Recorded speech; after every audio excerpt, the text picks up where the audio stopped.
What's happening? Alrighty, so I'm going to share just a few of those things now, and I want to start out by saying, first of all, thank you for everyone who came out, who participated, who donated, who joined for our very successful fundraiser yesterday. Yay! And our true primary leaders of that effort were Janice and Kayanne. Thank you so much to them. That is a labor of love, and they do that for us so that we can fundraise, so that we can have lots of financial abundance, so that our community thrives and flourishes. And those of you who donated, amazing, such beautiful goodies. I walked away with some cool stuff. I saw some people walking around, putting stuff in their car, coming back, walking around, having another armful. So there was beautiful bounty expressing itself yesterday, and lots of folks coming by. So we were engaged with the larger community because we have the most perfect spot, right? We're at the top of this downtown. We're right on the farmer's market. We have a gift and bookstore, and we're cool. Right? What did Jesse call us yesterday? That we're chill.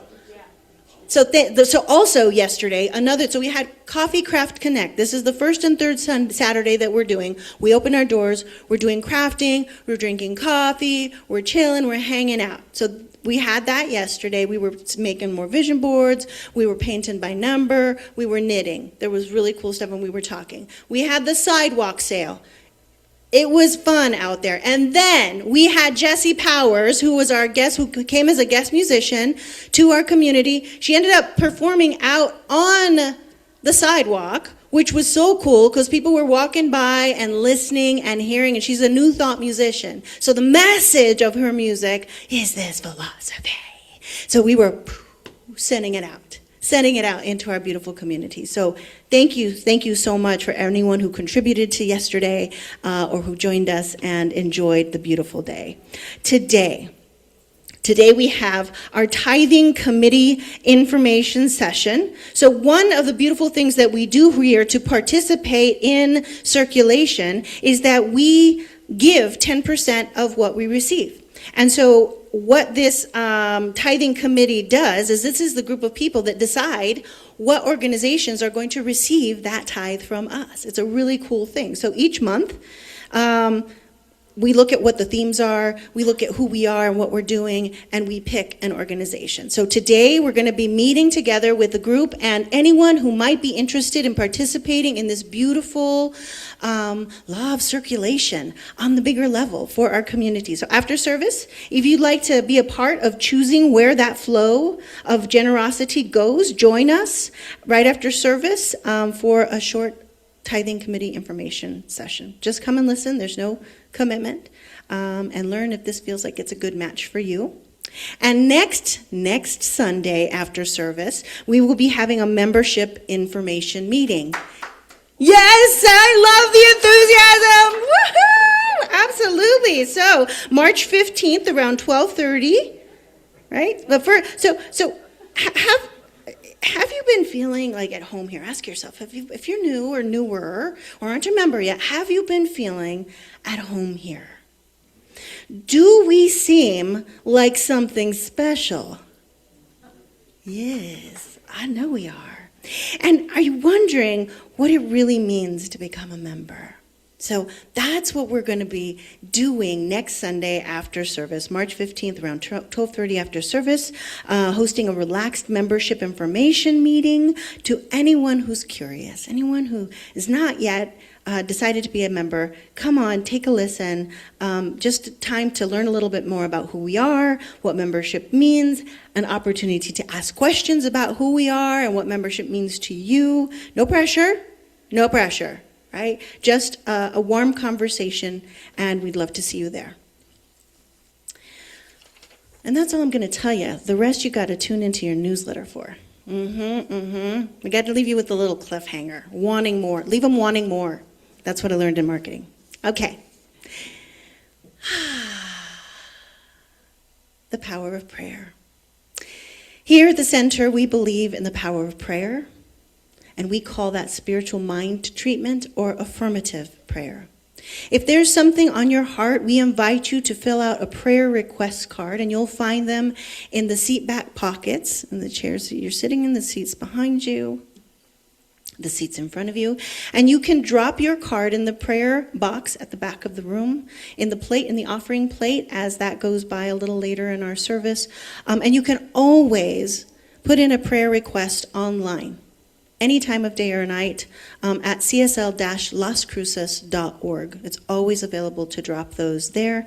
And your request will be lovingly held in prayer by our prayer team. This is a beautiful prayer team that is made up of a group of ministers and licensed practitioners from all 4 local New Thought communities. 4. We're a little city. That's pretty cool. And if you'd like one-on-one prayer, we are available, those of us in these beautiful turquoise stoles, we are available to you after service to do a little, laser beam prayer with you on anything that might be going on. If you've got any challenges, if you've got any celebrations, let's anchor it in, right? Like it's all available to be prayed for. And we love good news too. So there's also a little gratitude card in the back seat, the chair back, and we'd love if you would share what's going well in your life, and we'd love to celebrate with you. So now is the time for song, silence, and prayer.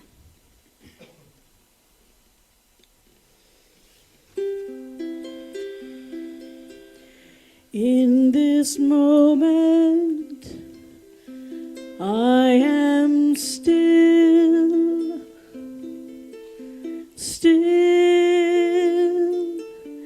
is this moment, still, still, still in this moment is what I am, peace. In this moment, I am peace. Peace is this moment. Peace, peace, peace. In this moment is what I am, joy. In this moment, I am joy. Joy is this moment. Joy, joy, joy. In this moment is what I am, still. In this moment, I am still, still is this moment, still, still, still in this moment is what I am.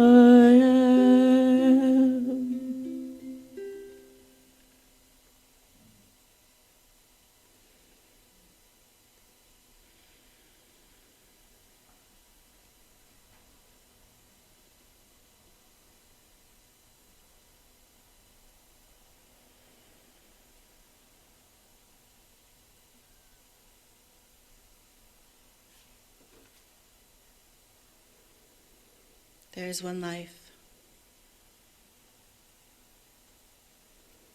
one power and presence that is everywhere.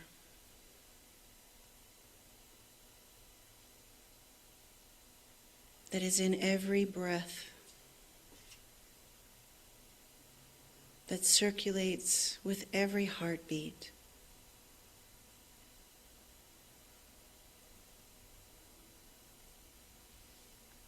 That one life is moving and breathing and having its way in this moment,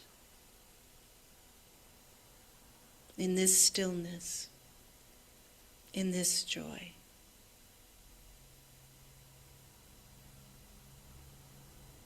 And knowing that to be true, that right here and right now, within everything, within every thought, within every word, within every note, is the perfection of the divine. I know that this moment, that this morning is unfolding with the absolute perfection of spirit. That each of us hears exactly what we need to hear.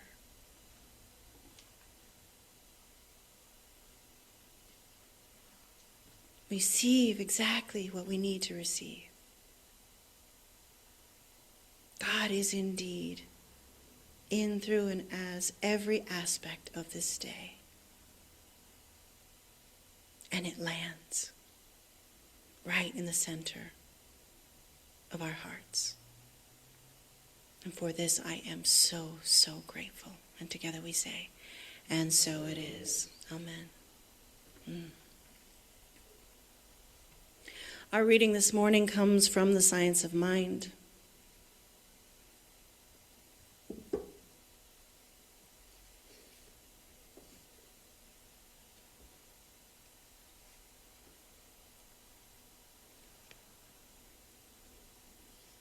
Page 398 is where I'm beginning.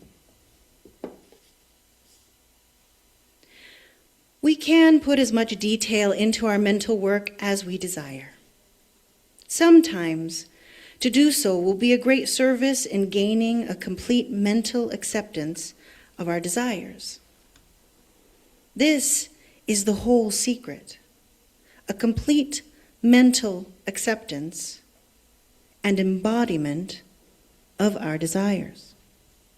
Our mental acceptance should be filled with conviction, warmth, color, and imagination. The creative power responds to feeling more quickly than to other mental attitude. Therefore, we should try to feel the reality of what we are doing when we give a treatment. This reality is felt as we become more and more convinced that spirit responds to us.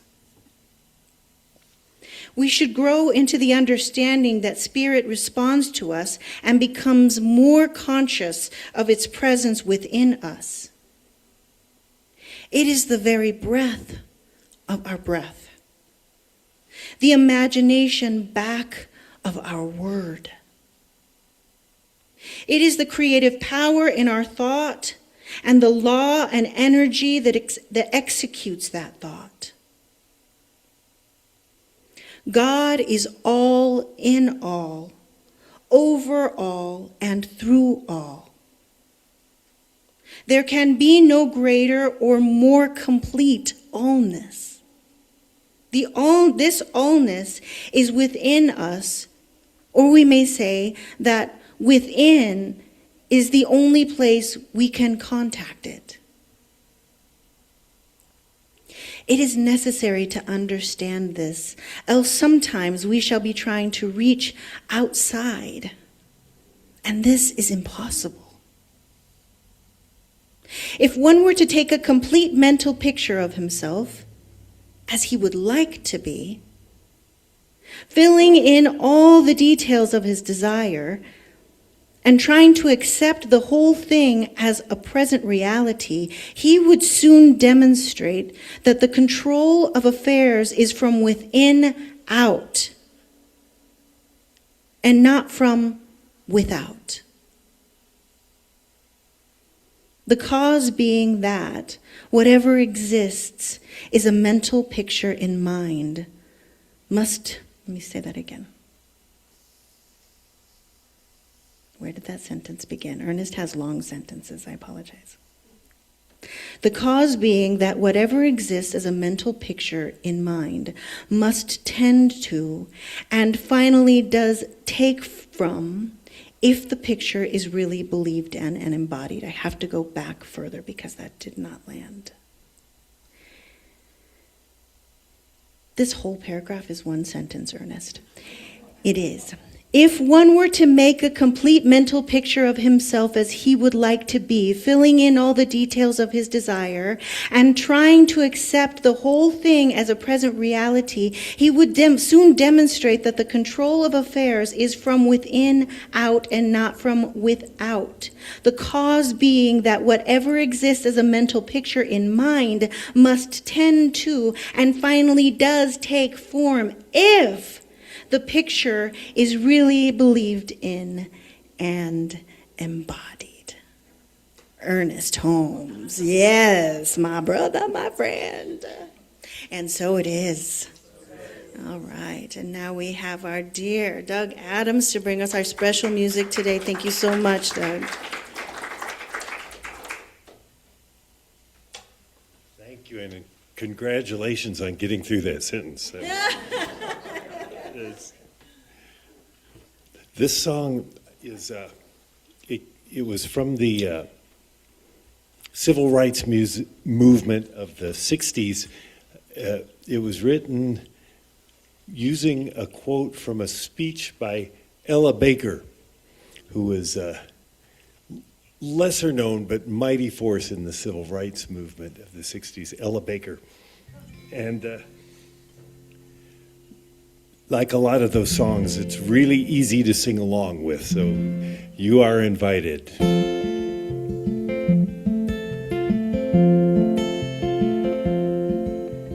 Give light, and people will find a way. Give light, and people will find a way.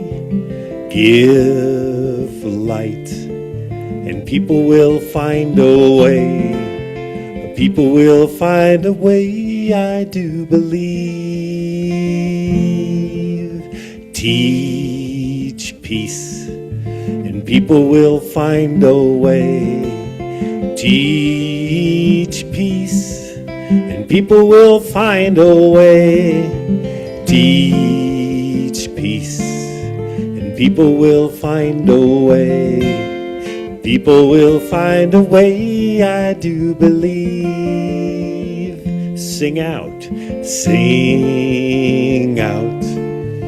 people will find a way. Sing out, and people will find a way.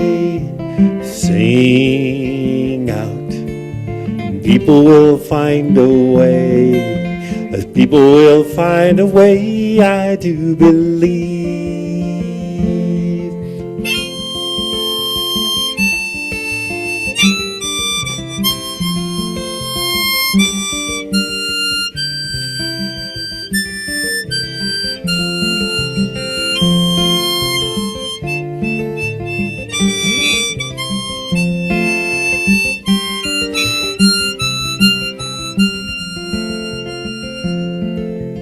Live truth, and people will find a way.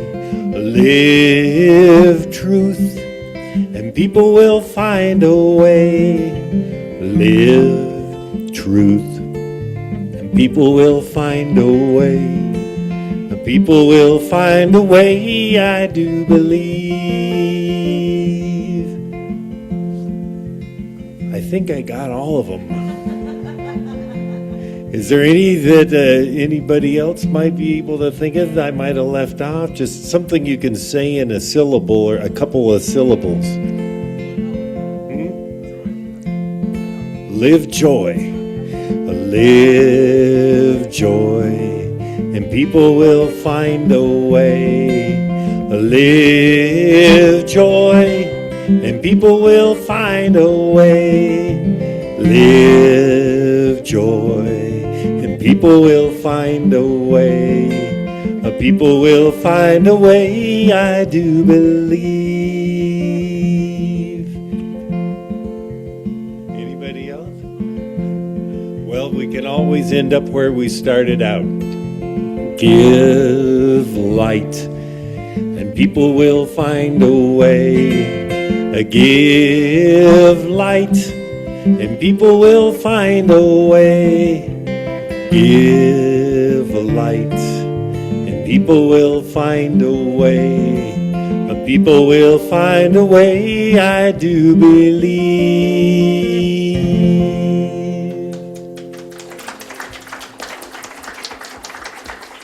Thank you, Doug. Thank you. Well, good morning, everyone. Good morning. I'm Reverend Bonnie, the community spiritual leader here at the center, and as always, it's fun to be here and look out at everyone, and congratulations for getting up and here an hour earlier than you would have felt like, and I've seen a lot of eyes starting to close, so wake yourselves up. Wake up. We've got a good message coming, I hope, a lot of energy that I can see. It's kind of hard for y'all. So anyway, I was saying, imagine a world without daylight savings time. That was my imagine. I always end up speaking on this day, and it's really hard to get everybody awake.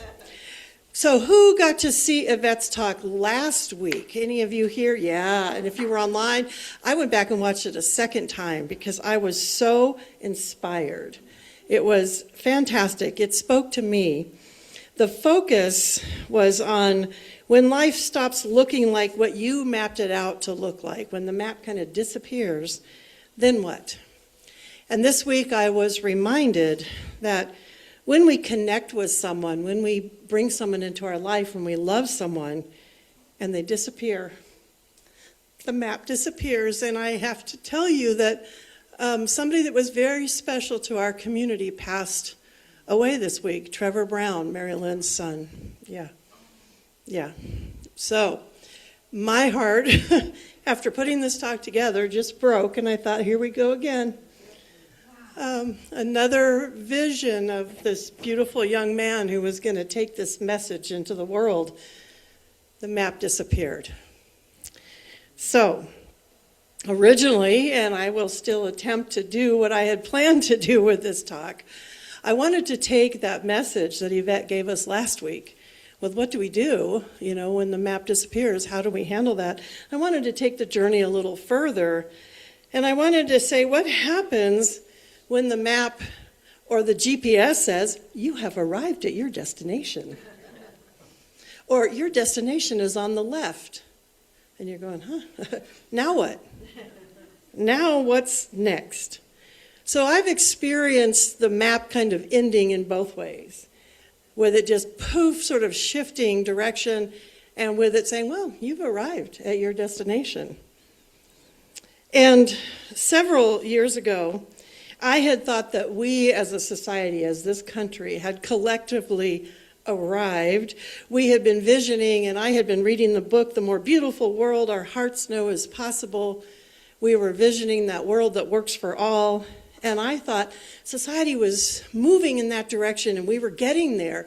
I was able to see it in my mind, and society was doing things I never dreamed I would see in my lifetime. Women had choice, gay marriage was a possibility, and we had a black president. I was blown away. Now, I have to admit, I thought my son was going to become the first black president. He was a lawyer, he was charismatic, and I had thought that we, in terms of my family, on a personal level, had arrived also. My son had been my number one goal, raising him to be a successful contributor to society, and that he was. And so I had pictured my map moving into retirement and old age gracefully with him by my side. And then that map disappeared. I arrived at my destination and nothing was there. The world turned upside down. Societal structures became undone. You all know what's been happening. COVID hit, my son died, and everything turned on a dime. So Yvette's talk really spoke to me about my original map completely disappeared. Now what? Where do we go from here? So it can happen in several different ways. The world changes and the map disappears, or you've arrived at your destination. You've done your dream job, you're retiring, or you are retired. You've raised your kids. You've written that book. You've made that journey. You've gone to that place you've always dreamed of. Now what?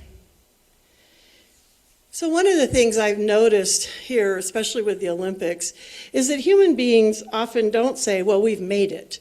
You know, I felt like we'd made it, but I also was envisioning old age in a different way. But we don't usually say this is as good as it gets. Think about things like the telephone. So there was a day when telephones didn't even exist, and then we had the dial, and then we had the push button, and then eventually we had cell phones. And then the computer, the first one I saw, my dad showed me, had those big reels, side to side in a big room. And then we had desktops and laptops, and now they're in our phones. And with the Olympics, we had the Olympics, then we got Special Olympics.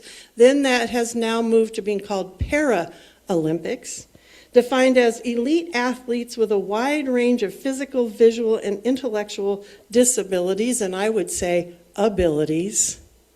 Because with all the Olympics, records are being broken every year. They've reached the top, and then the next year, it goes even further. Records are broken. Ernest Holmes, this is the text that he put together. He's got a lot of other books, but in the text, he says on page 151, there is a place in us which lies open to the infinite. But when Spirit brings its gift by pouring itself through us, it can give to us only what we take. This taking is mental.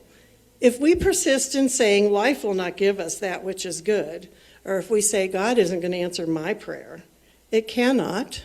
For life must reveal itself through our intelligence, or I would say through our mind, the pent-up energy of life, and the possibility of further human evolution works through our imagination and will.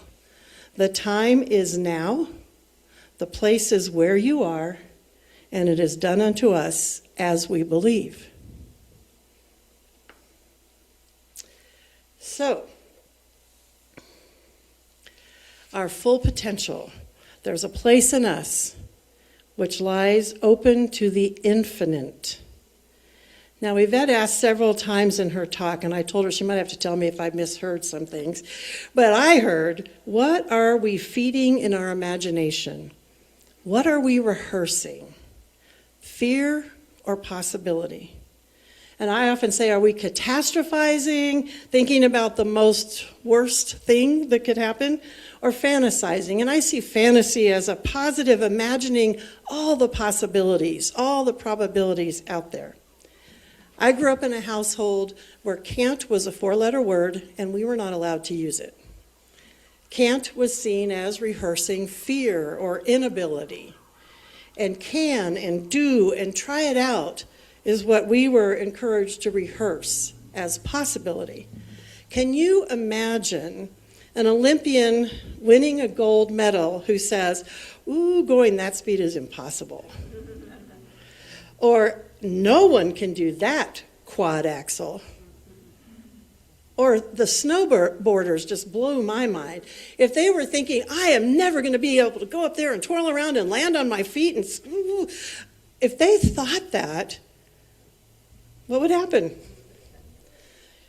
They got the gold because they asked, what if someone could do this, or I could do this? What if? And then they believed it was possible. Then they did it. In religious science, Ernest Holmes gave us a term for what happens when we go, what if? And we have this thing in our mind, and that's called a mental equivalent. Now, that was a term that took me a while to understand. And there's actually a whole chapter in the Science of Mind text, chapter 17, called Mental Equivalence. So read it if you want to get a better understanding. I'm going to touch on it a bit today. But what I understand the mental equivalent to be is what I can wrap my brain around, what I can actually envision as a possibility, what I can conceive of, what I can believe is possible, even if it's not already being done. So how do we get a mental equivalent that works in our best interest? Well, first of all, I think we do what Yvette was talking about last week. We look at what we're feeding right now in our mind. What are we focused on? We watch our thoughts and where they tend to go. And then we make a decision. If we want something different, we make a decision to shift that focus to something different, to what it is we want to see in the world. And we make a decision to feed possibility instead of fear. So we examine our mental equivalents. What's going on in here? What are we picturing? What are we seeing? What is the best possible outcome? What can we wrap our brains around?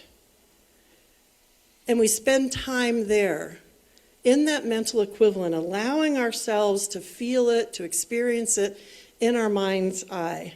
Ernest Holmes says a lot about this.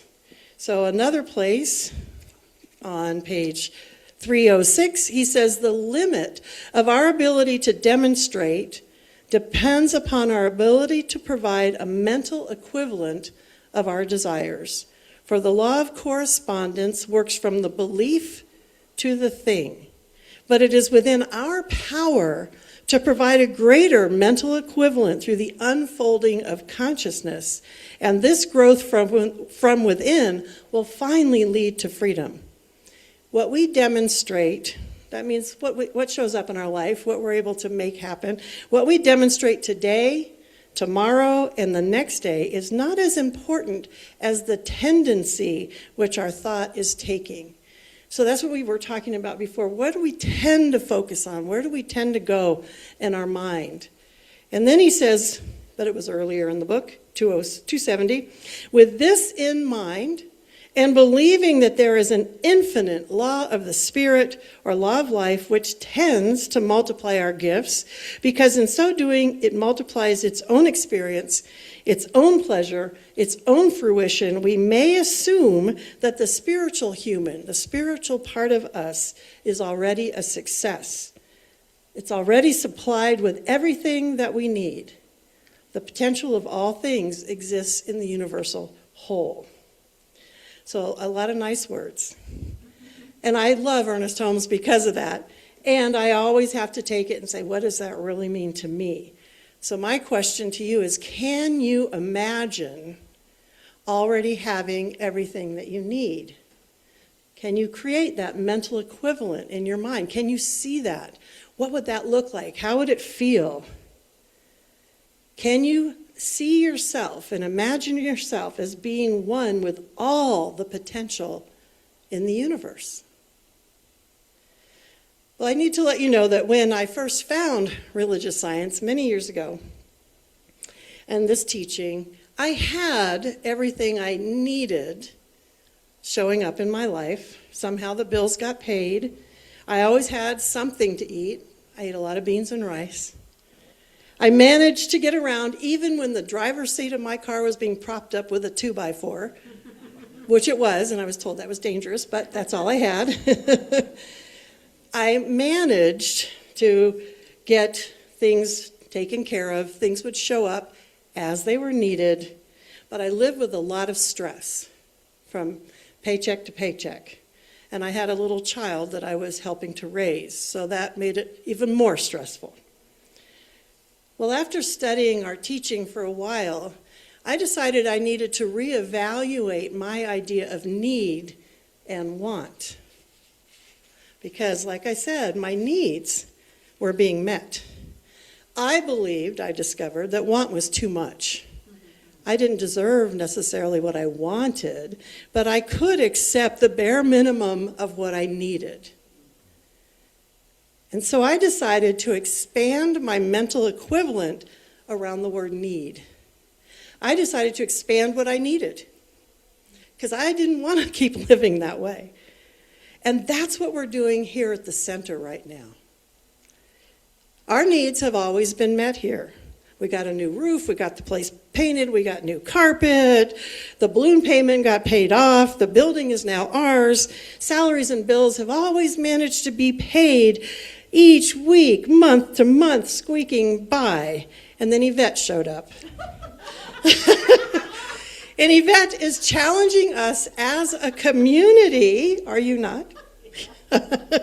To expand our mental equivalent as to what our needs are. Because our needs have always been met. But she's saying, can't we do this with less stress, with a bigger cushion, and with less drama, is what I would say, around meeting those needs? We have a building, but we're expanding the mental equivalent of this building to be a beautiful, welcoming building. We have our space, and we're now expanding the mental equivalent to be a welcoming, self-sustaining space, a space that pays for itself because of what takes place in here. We are expanding our mental equivalent for our community to include younger people from all the way down, not just little kids, but all in between, and more diversity in our community. So I invite you to join us in expanding your mental equivalent in whatever area you'd like to do that in your life, and also to see that expansion for the community here, for the center. So this takes me back to the beginning of my talk. What happens when your GPS says you have arrived at your destination? I thought we had arrived. I mean, I listed all that stuff. We had arrived. We had accomplished this and this and this and this. And then Yvette said, come on, what's next? What if? And that's the next question. I've been reminded that the law of infinite possibilities is still in effect. That spiritual laws don't disappear when the map dissolves, or when you've arrived at your destination. At the top of every pinnacle is a sign that says, what if? What is the next step? Where can we go from here? So how can we use this simple question of what if as a tool? Over the years, I've worked with a lot of people, and I've heard all different kinds of situations, and a common theme I get sometimes is I feel stuck.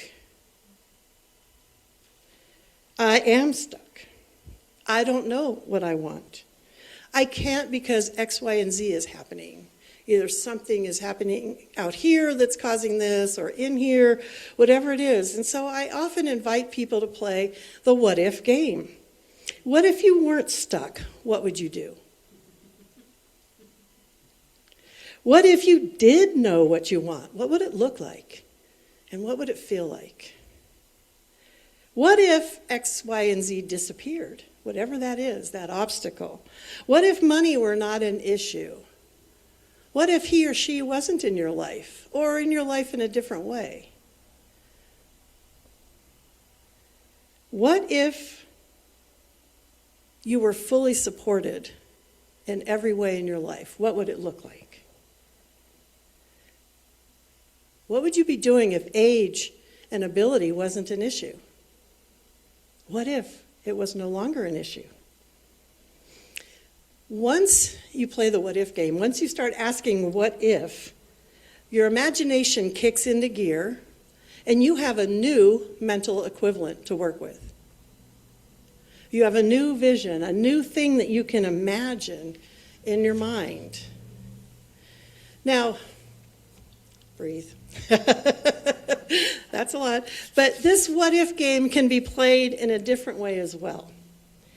In the Spirituality and Health, and this is now Spirituality and Health mixed with Unity, the Unity magazine, for this month there's an article called One of the Greatest Truths, and the author is Kevin Anderson, and he's saying in here that one of the greatest truths is that life is difficult.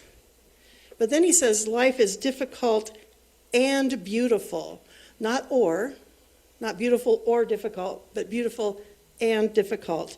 But he also says the first thing most of us do to make life more difficult than it needs to be is expect it not to be difficult. Yeah, good article. So back to what if. So whatever we're experiencing, what if we said, what if this is the best that it gets? what if this is the best thing that could be happening for me? If that's true, what would make that so? What if things are unfolding exactly as they should? What would that mean? How would life look to me then? Now, I'm not sure if you caught this last week, and I think I caught it correctly, when Yvette said, how did this light start to shine in all these dark places anyway? And then she congratulated us for doing good work. I took that to mean that this beautiful world that we've been imagining that works for all can only come to fruition as quickly as the slowest person among us, which means the light needs to be shown in all those dark places so they can heal. We shine that light so we can reveal, because it's in the revealing that healing takes place. So we shine that light, and we remember we don't need to make it more difficult than it already is. So back to the idea of a mental equivalent. It's called a mental equivalent because it takes place in our minds.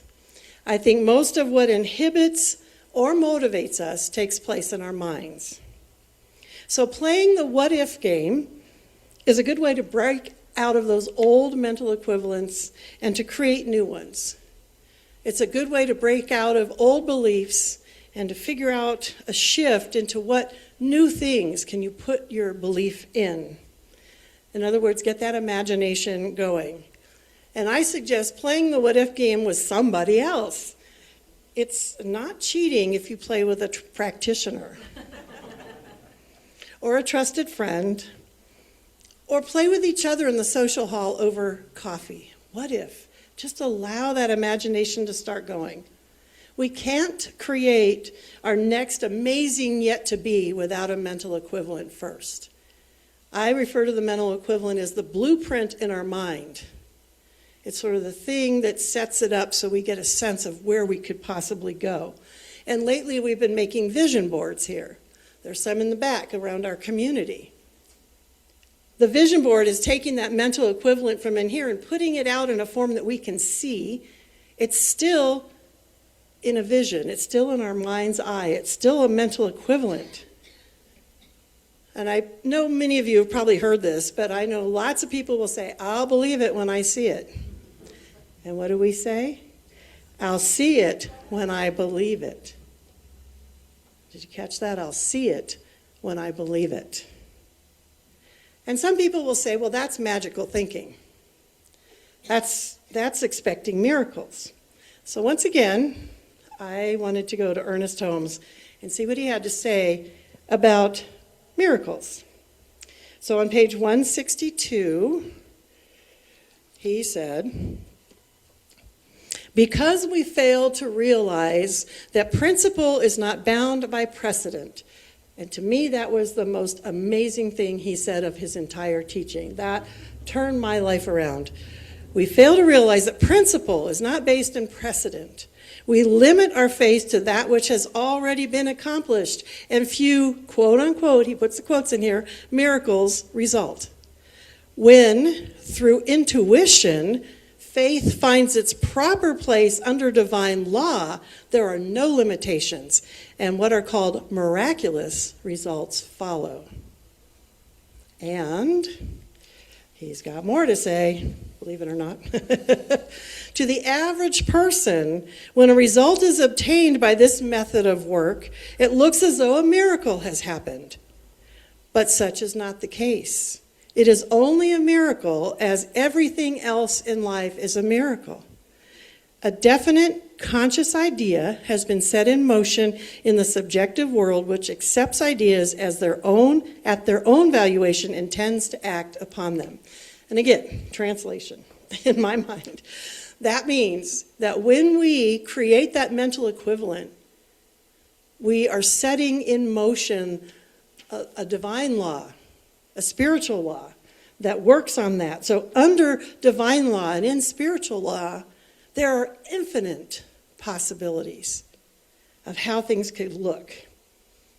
So the map disappears. or it becomes irrelevant, we feel stuck. We have arrived at our destination. We've checked off goal 1, 2, and 3. The bucket list is shrinking. We've completed that job. We've beat that world record. What now? What if? In religious science, we have another tool that enhances the what if game and the mental equivalence that we create with it. And that is what we call treatment or affirmative prayer. So this will be a repeat for some of you, but a treatment, Ernest Holmes reminded us that prayer does something to the mind of the one praying, it doesn't do anything to God. So it's a shift in our thinking. We're not forcing or trying to manipulate a God out there to give us what we want. Prayer is to get us in alignment with our good, our truth that already is. And to open to all of those infinite possibilities. Prayer is to get us back in alignment with truth, with love, and infinite possibility. So think about your car. When it's not in alignment, what's the ride like? When it is in alignment, what's the ride like? It's still a ride. It's a different experience. So we have a 5-step process in treatment, and the first 2 steps are for the purpose of getting in alignment with our good, with God, with truth, with our true nature, and seeing all else, everyone and everything else also as one with that. So Yvette mentioned feeling in alignment was like Nemo, swimming in that current. What is your picture in your mind when you think of being in alignment? What does that look like? Can you imagine yourself in alignment with your good, with God, with truth? To me, I realized when I was doing this, that's your first mental equivalent. What do you imagine that looks like, being in alignment? Once you get that down, then you can move to step 3. So work on that. You might not be able to imagine it yet. You got to start with being in alignment. Step 3, then whatever we are seeking to change or enhance, what we want to create, what we want to expand, that's where we create the mental equivalent in step 3. What does that look like? What does it feel like? What are all the possibilities that we can even imagine? And then we tell ourselves we are open to something we can't even imagine. But we're feeling the good, we're seeing it, we're imagining it. I pictured a new map being put before me. New trails, new things that I'd never thought of to follow. Stay open to something better than you can even imagine, but right now, you're just working on what you can imagine. My mom used to always say, why do you ask for a VW when God has a Mercedes in mind? Now, I don't picture God out there saying, I think I'll give you a Mercedes and this one a VW. I don't picture it that way, but I got her message, which was, don't limit myself by what I'm seeing. So again, I have people that will say, well, that's not reality, that's magical thinking. And my question is, were airplanes or rockets to the moon a reality when the Wright brothers held the mental equivalent of a flying machine? They believed it was possible. They had a mental equivalent. They made a blueprint, an actual blueprint, created several flying machines before they got one that flew. And I believe that's how we use these tools. We keep that mental equivalent. We try this avenue, we try that avenue, but we hold that mental equivalent of possibility and potentiality. And we start from where we are. They had to start with what they knew. Ernest Holmes also said, if you can't walk on water, take a boat. It's okay to take the boat. We don't have to see ourselves walking on water at first. We just want to get across the lake. Take the boat. What does that look like? Today, as I think throughout our cultures as humans for so long, we want world peace.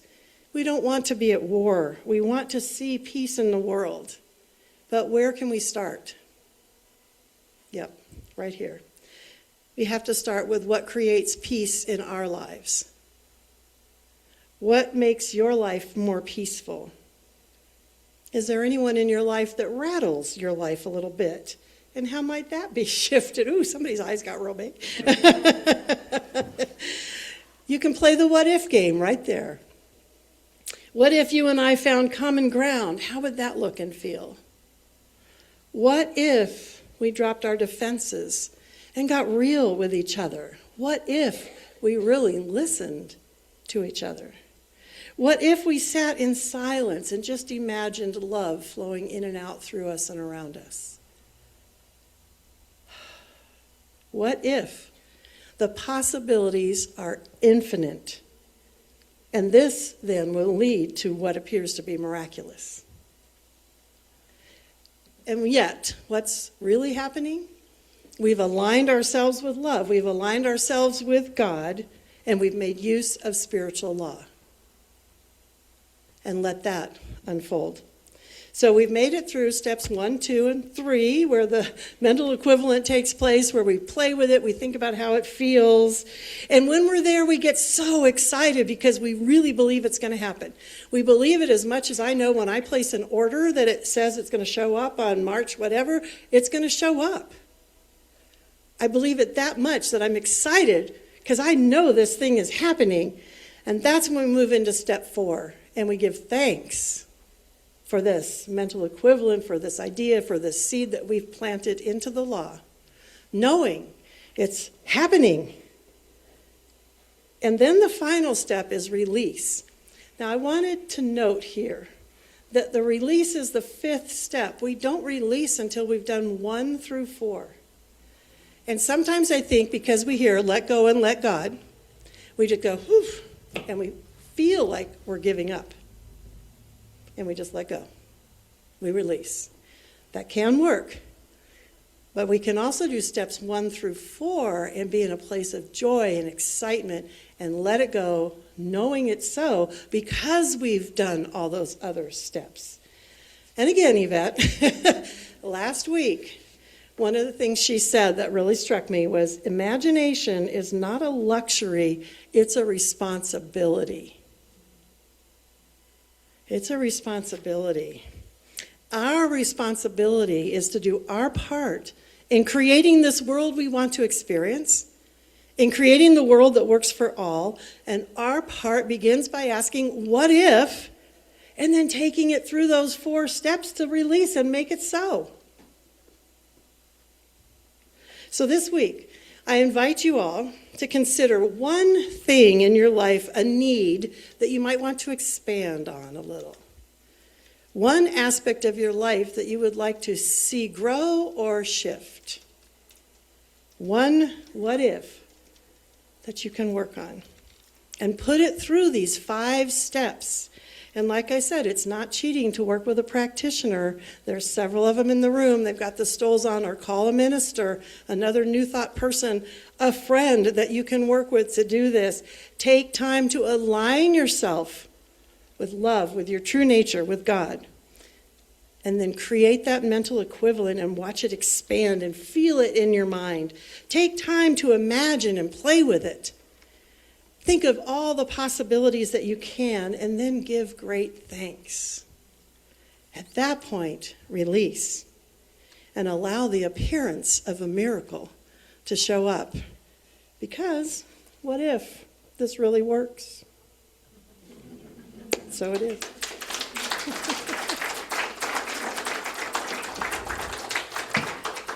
Practitioners, take a look at them. They're willing to play this game with you.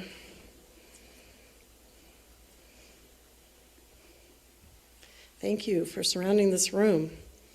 And so let's just take all of the thoughts and ideas, and I'm sure some people's minds are twirling. Let's just take all that and breathe it in and move it into our heart space, knowing that just the fact you've envisioned anything, it's a seed. It's that beginning of a mental equivalent that can just grow and blossom and bloom.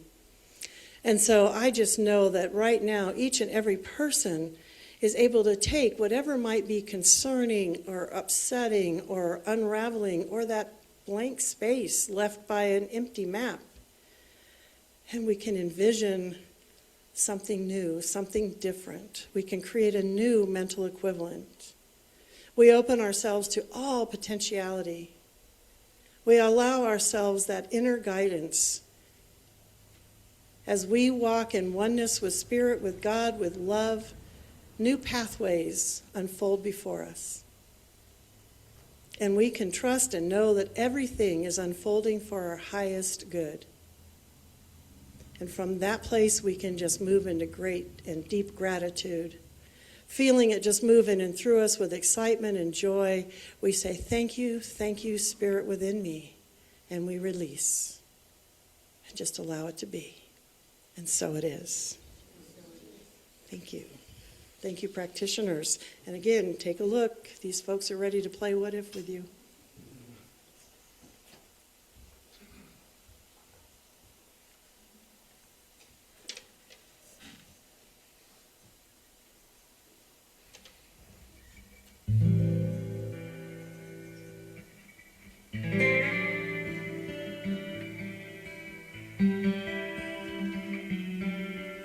I thought this would be a fun song that we remember.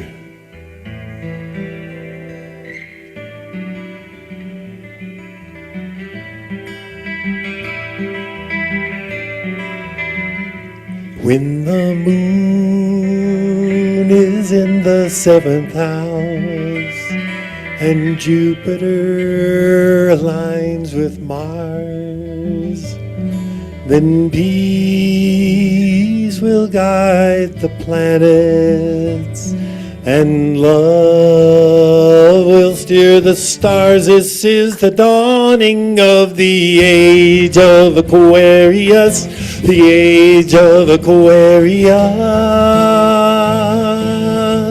Aquarius, Aquarius. Harmony and understanding, sympathy and love abounding. No more falsehoods or derisions, golden living dreams and visions, mystic crystal revelations, and the mind's true liberation. Aquarius, Aquarius. When the moon is in the 7th house and Jupiter aligns with Mars, then peace will guide the planets, and love will steer the stars. This is the dawning of the age of Aquarius, the age of Aquarius, Aquarius, Aquarius, Aquarius. Let the sun shine, let the sun shine in, oh sun shine in. Let the sun shine, let the sun shine, oh sun shine in. Let the sun shine, let the sun shine in, oh sun shine in.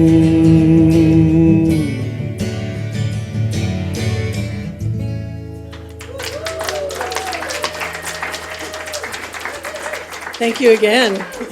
Well, that took me back. That was my very first record I ever bought. Woo! Well, I'm glad everybody woke up for that.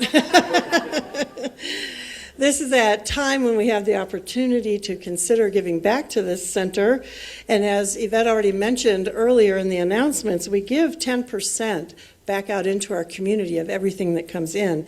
And we will be meeting after this to discuss what tithing is all about and possibilities for how that might look as we enhance our understanding of that mental equivalent. Oh, it's so exciting.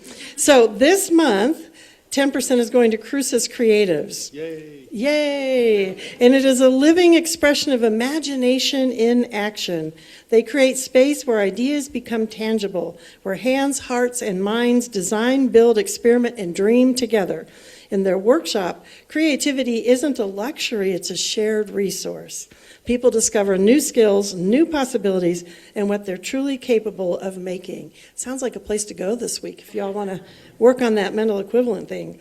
As a community that believes imagination is sacred and that we are co-creators of a world that works for all, we are honored to support this local organization that turns possibility into something real right here in our beautiful city of Las Cruces. And last week it was so fun because Pat didn't know we were going to do that. So he was just so touched because he was the music last week when he found out that's where our tithe this month is going. So let's say our blessing together.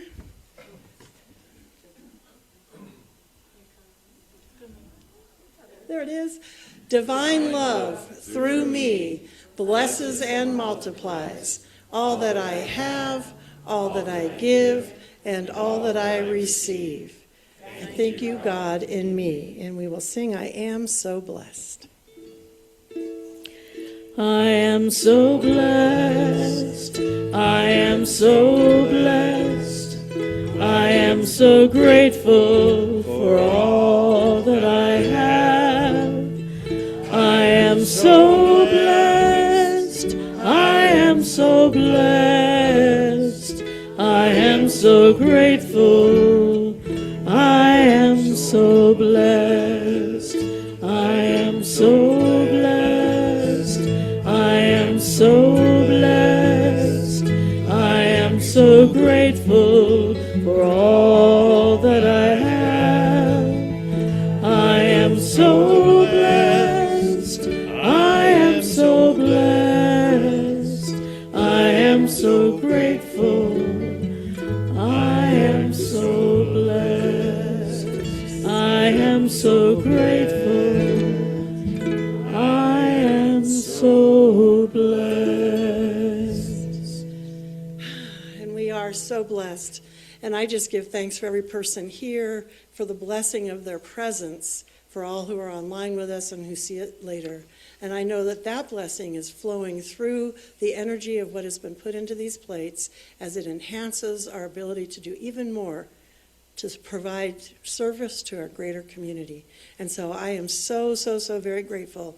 The blessing continues to multiply, and so it is. And so remember that practitioners are available to play What If with you after the service, or work on whatever is in your heart. I want to once again welcome the new people. We got a few people here, or coming back people. It's wonderful. Be sure to greet each other, say hello, and what are we singing on the way out? We're going to go out and shine. All right, let's go out and shine.